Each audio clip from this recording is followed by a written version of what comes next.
Oi galera, hoje nós vamos falar sobre a evolução da cor. Na aula passada, nós aprendemos um pouco algumas coisas importantes da teoria geral das cores, como o estudo do círculo cromático, como as cores primárias, secundárias, terciárias, as análogas, as complementares.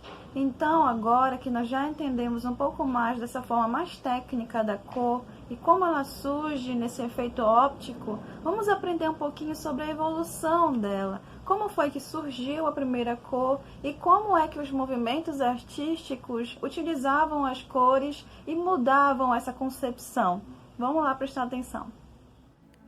Como já sabemos, as cores estão presentes em todos os objetos que nos cercam, correto? Mas você já parou para pensar em como ela evoluiu durante a história? Como as cores conseguiram evoluir no decorrer do tempo? É nisso que nós vamos falar hoje, tá bom? É sobre essa evolução, sobre o surgimento e como os movimentos artísticos começaram a utilizar de formas diferentes essas pigmentações, tá? Bom, as primeiras tintas, elas foram criadas a partir de combinações entre carvão, gordura de animal, areias de cores diferentes, o que possibilitou as pigmentações da cor amarela, vermelho e preto, e branco também. Então, há mais de 40 mil anos o homem necessita da cor para se expressar, né? Isso nós estudamos em arte rupestre. A gente vê que o homem, ele utilizou desse material para conseguir se expressar na sua comunidade, e assim isso ficou marcado para a história. Bom, com o tempo, né, novas experimentações e criações nos apresentaram novos pigmentos, tá? Os pigmentos naturais foram os primeiros, ok? Esses que foram utilizados pelo homem das cavernas, digamos assim. E essas pigmentações naturais continuaram existindo e elas possibilitaram muitas outras cores. Então, nós vamos agora olhar concepções de alguns movimentos artísticos e como eles utilizavam esses pigmentos, tá ok?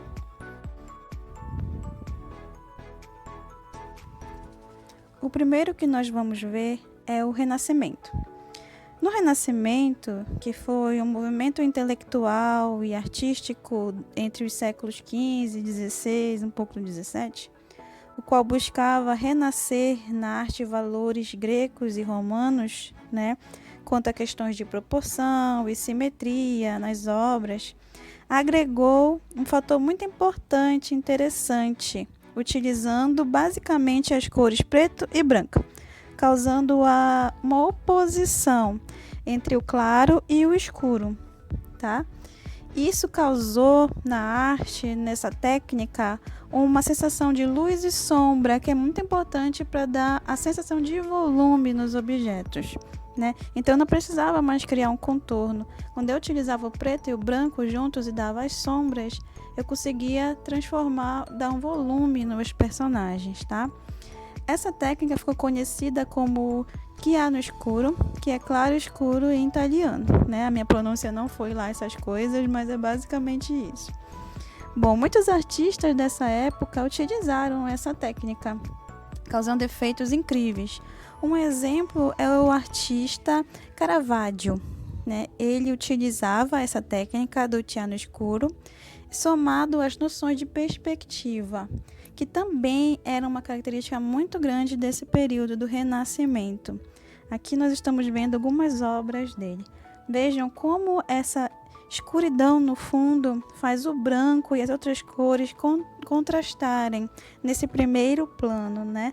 E dá uma sensação assim de suspense às vezes. É uma sensação bem interessante. Essa daqui é uma outra obra dele. Observe a iluminação do rosto da mulher. Olha só a iluminação causando o volume dos personagens e dos objetos, né? E passando essa sensação de calma. É muito interessante esse poder da junção do branco e o preto. Além desses fatores, né, o Renascimento ele também foi muito importante para a tinta, porque ele foi o início da utilização da tinta a óleo. Essa tinta a óleo, que é muito utilizada para pintar quadros, por exemplo, foi a partir desse momento do Renascimento que ela começou a ser utilizada. E foi por isso um período que tiveram muitas obras de arte. Quase todas essas obras que nós encontramos de retratos, de autorretratos, elas foram feitas a partir desse momento. Então, existem muitas obras. Bom, já o impressionismo, que é esse outro movimento que nós vamos olhar, os artistas revolucionaram a forma de utilizar as cores. Aí já aconteceu uma revolução. Já lá, e já passando um pouco mais do Renascimento isso. Eles tentavam demonstrar como o contraste entre as cores quentes e frias causava ilusões ópticas que a luz botava nos objetos. Como assim, né? Para esses artistas, o importante era pintar o que se via e por isso eles focavam na luz e nas cores, tá? Eles desenhavam muito ao ar livre para ver realmente essa sensação.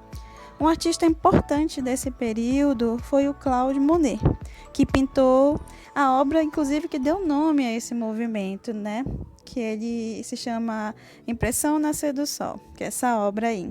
Para os artistas desse movimento, as cores serviam para pintar a luz. Isso que é interessante. E a impressão que ela causava nas coisas. Por isso essa obra é muito interessante e brilhante. Podem observar também os contrastes, né? Ele utilizava essa forma de pintar sem fazer contornos, porque ele queria mesmo mostrar algo que era só as sensações da luz. Essa obra, inclusive, foi criticada na época porque falaram que ela era só uma impressão, né? Que era só um borrão. E por isso o movimento começou a se chamar os impressionistas, por causa dessa crítica. Bem interessante essa curiosidade. Um outro movimento é o pós-impressionismo, que veio utilizar o conhecimento dos impressionistas. Mas cada artista trabalhava de sua maneira nesse momento, tá? Um exemplo é o Van Gogh, né? Muito conhecido, muito famoso. Algumas pessoas colocam ele como expressionista e não como pós-impressionismo, alguns livros. Mas o importante da gente saber agora é que o Van Gogh ele utilizava as cores para relacionar questões psicológicas. As cores para ele já transmitiam essas sensações. Ele tentava transmitir as sensações com ela, utilizando essas noções dos impressionistas. Então, ele fazia muitas coisas brilhosas com luz e movimentos, né? Ele tentava sempre colocar nas obras dele essa sensação, esse movimento, essa relação, né, que a luz pode causar e do movimento das cores. O outro movimento que nós vamos trabalhar se chama expressionismo, que surgiu também no século XX e valorizava o uso das cores puras, fortes e vibrantes. Elas reforçavam os temas que geralmente tratavam de guerras, doenças, misérias em suas obras. Um exemplo é o artista Edvard Munch, que ele retratou em muitas obras doenças psicológicas. Essa obra dele, O Grito, é uma das mais famosas, né? Existem pesquisas que dizem que ele mesmo também falou que é uma crise de ansiedade, essa obra. Foi ele passando por essa ponte e percebendo as cores do céu mudando e se misturando com as cores da água e causou uma grave crise de ansiedade nele. Então ele pintou esse momento, ele pintou essa tela várias vezes com várias técnicas diferentes. Além desse tema, ele também pintou coisas sobre depressão, melancolia, sobre outros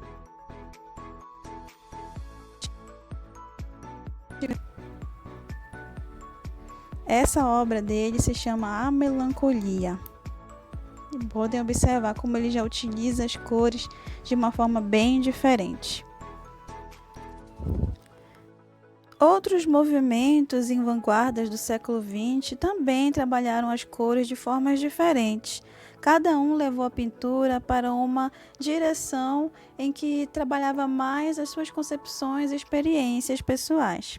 No cubismo, por exemplo, eles pararam de usar o claro e o escuro, igual lá no Renascimento, que eu mostrei para vocês, e as cores elas já causavam uma outra sensação, era algo metálico.